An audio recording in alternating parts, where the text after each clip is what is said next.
તો જય માતાજી મિત્રો, હું આવ્યો તો આજે તલાવમાં ફરવા. જોઈ શકો છો તલાવ આ બધું ભરેલું જ હતું. મોટર મેલી એટલે પાણી ખાલી થઈ ગયું. જનાવરને પીવાની તકલીફ પડશે. પાણી આટલું હો, હજુ કને મોટરો ચાલુ હી. જુઓ જનાવર જેટલો હે. તો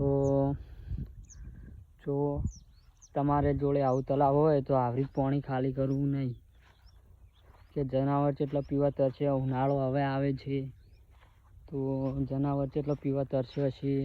પાણી બાપડો જનાવર ગોતી. તો જેવું કે આપણા જોડે ખાડો હોય એમાં તમે બોરનું પાણી નાખી શકો છો જનાવરને પીવા. કલાક ભરી તો પાણી કાઢી શકો છો તમે. તમારા જોડે તલાવ સુકાઈ ગયેલું હોય તો કલાક જેવું પાણી કાઢી શકો છો. હોમું લેવાનું નહીં પાણી, આપણે હોમું કાઢવાનું. કે આવડો ખાડો હોય તો તમે એમાં કાયમ પાણી અડધો કલાક કાઢી શકો છો જનાવરને પીવા. તો આ જુઓ કે આવું તળાવડું ભૂકું હતું અને નેરનું પાણી અમે ના ખાયું હતું. એટલે કોકે ઈઓના ખેતરનો પાવા માટે કાઢી નાખ્યું. તો એવી ભૂલ ના કરતા, કે એને તરીકે કે જનાવરને તકલીફ પડે છે. જનાવર શું પીવો, ઉનાળો આવે છે, ખળો તડકો.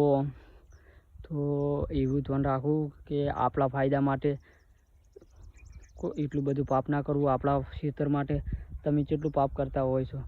માછલીઓ મરી જાય પાણી વગર. આવું સુકાઈ ગયેલું હતું, અમે નેરનું પાણી ના ખાય તો એવી ભૂલ નહીં કરવાની.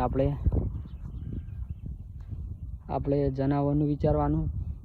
જોઈ શકો છો અમારો રોડ નવો બન્યો, આગળ આવી દિવાલો. તો વિડીયોમાં બનેલો આગળ બતાવું.